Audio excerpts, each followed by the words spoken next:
Bonjour et bienvenue sur bossthemath.com, ici Corinne Huette. Dans cette vidéo, je vais te montrer comment on peut tracer la représentation graphique d'une fonction. On pourra le faire grâce à ce qu'on appelle un tableau de valeur de cette fonction qu'on pourra obtenir grâce à la calculatrice. Je te dis à tout de suite. Alors tout d'abord, la représentation graphique d'une fonction, qu'est-ce que c'est ? Alors imagine que tu as f, une fonction qui est définie sur un ensemble que j'ai noté D comme ensemble de définition en fait. Eh bien, ce qu'on appelle la représentation graphique, ou on dit encore la courbe représentative de cette fonction f, eh bien en fait c'est un ensemble de points, et en fait c'est l'ensemble des points, je vais les noter M. En fait, c'est l'ensemble des points M qui ont pour coordonnées x et f de x, où les nombres x ici, les abscisses de ces points, appartiennent à l'ensemble de définition de notre fonction f. D'accord? Donc la courbe représentative d'une fonction, ou la représentation graphique de cette fonction, c'est un ensemble de points, et ces points ne sont pas n'importe lesquels, ce sont des points qui ont pour coordonnées des coordonnées du type x et f de x, où les nombres x sont dans l'ensemble de définition de la fonction. Alors cette courbe représentative, elle est souvent notée comme ceci, CF. Alors C, pourquoi C? Parce que C, ça veut dire courbe. Et pourquoi F? Eh bien, pour juste rappeler qu'on fait la courbe de la fonction f. Alors maintenant que tu sais ce que ça veut dire la représentation graphique d'une fonction f, eh bien on peut se demander comment la tracer. Alors tout d'abord, tu vas pouvoir la tracer grâce à ce qu'on appelle un tableau de valeur de la fonction f. Alors qu'est-ce que c'est un tableau de valeur? Eh bien, c'est un tableau qui se présente comme ceci, avec deux lignes. Une première ligne dans laquelle tu vas mettre des valeurs de x qui appartiennent à l'ensemble de définition de f. Et dans la deuxième ligne, tu vas mettre les images correspondantes de ces nombres x, c'est-à-dire le calcul de f de x. Donc, par exemple, si tu prends un nombre x ici qui est égal à 1, en supposant bien sûr que ta fonction elle est bien définie en 1, eh bien le nombre que tu vas mettre ici dans la deuxième ligne, ce sera le résultat du calcul de f de 1. Donc tu complètes comme ceci ton tableau de valeurs. Et ensuite, qu'est-ce que tu vas faire avec ces valeurs? Eh bien, tu vas te placer dans un repère. Et dans ce repère, tu vas placer, comme je l'ai défini juste précédemment, eh bien, les points de coordonnées du type x, f de x, qui ont été obtenus grâce à ce tableau. Donc, tu vas prendre par exemple ce premier point, tu vas le placer en, alors f de 1, je ne sais pas combien on obtient, on va imaginer qu'on trouve ce nombre, et donc tu vas placer ce point. Et tu vas recommencer avec le deuxième point ici, de coordonnées x, f de x, et donc tu vas placer ce deuxième point, ainsi de suite, ça va te donner un ensemble de points que tu vas pouvoir relier par la suite, ça va te donner la courbe de ta fonction f. Alors je te propose de traiter un exemple complet pour bien comprendre comment je peux tracer la représentation graphique d'une fonction. Alors voici la fonction que je vais considérer, je vais l'appeler f. Elle est définie sur l'intervalle -2, 4, donc son ensemble de définition c'est cet intervalle. Elle est définie par cette expression f de x égale 3 moins, entre parenthèses, x moins 1 au carré. Voilà, et je te demande de représenter graphiquement la courbe de cette fonction f. Alors, tu te rappelles que dans la première étape, il faut d'abord tracer un tableau de valeur de f sur son ensemble de définition -2, 4. Alors, comment est-ce que je fais ça? Donc, c'est un tableau à deux lignes, comme je l'ai dit précédemment. Dans la première ligne, on va mettre les nombres x, et dans la deuxième ligne, on va mettre les images f de x. Alors, comment compléter ce tableau à présent? Eh bien, les nombres x de la première ligne ici doivent être pris dans l'ensemble des définitions de f, c'est-à-dire dans l'intervalle -2, 4. Donc par exemple, je peux faire le choix de dire, voilà, je vais commencer par prendre x qui vaut moins 2, ensuite x qui vaut moins 1, ensuite x qui vaut 0, ensuite 1, puis 2, puis 3, puis 4, et cela me donnera quelques valeurs dans l'intervalle moins 2, 4. Une fois qu'on a sélectionné les valeurs dans le tableau de valeurs, eh bien, il faut calculer leurs images par la fonction f. Donc, par exemple, dans cette première case, je dois faire le calcul de l'image de moins 2 par f, c'est-à-dire f de moins 2. Alors, tu reviens ici avec l'expression de f de x et tu remplaces x par moins 2, ce qui va nous donner 3 moins, entre parenthèses, moins 2 moins 1 au carré. On calcule ce qu'il y a entre parenthèses, moins 2 moins 1, ça fait moins 3. Ensuite, on calcule le carré, moins 3 au carré, ça fait moins 3 fois moins 3, ça fera 9. Et enfin, 3 moins 9, c'est égal à moins 6. Donc, je peux reporter ici f de moins 2 qui est égal à moins 6. Pour compléter ici cette deuxième case, il faudrait que je fasse le calcul de f de moins 1. Ensuite, pour calculer cette troisième case, il faudrait que je calcule f de 0, etc.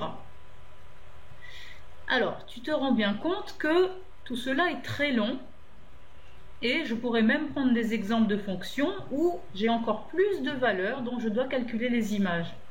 Donc, je ne peux décemment pas le faire par calcul, comme je viens de le faire pour f de moins 2.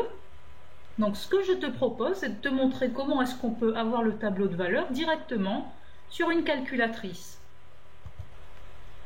Alors, je te présente ici ma calculatrice. Il s'agit d'une Texas Instruments TI-83. Alors, si tu as un modèle inférieur, par exemple une TI-82, ça fonctionne également.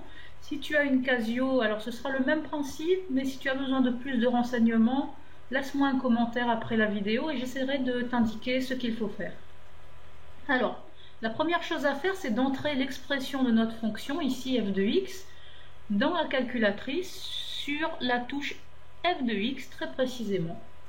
Donc tu vois ici un certain menu avec y1, y2, y3, etc. Donc dans la ligne y1, tu vas rentrer f de x, c'est-à-dire 3 moins, entre parenthèses, x qui se trouve ici, moins 1, fermez les parenthèses, et au carré, donc ici c'est la touche puissance, la petite touche chapeau, puissance 2, et tu fais entrer. Donc tu vérifies qu'on a bien la bonne expression. Ensuite, pour faire le tableau de valeurs, il faut que j'indique à ma calculatrice quelques paramètres, et ça va se faire au-dessus là de la touche fenêtre en jaune, c'est écrit Dev Tab. Et bien pour y accéder, tu appuies sur seconde, fenêtre.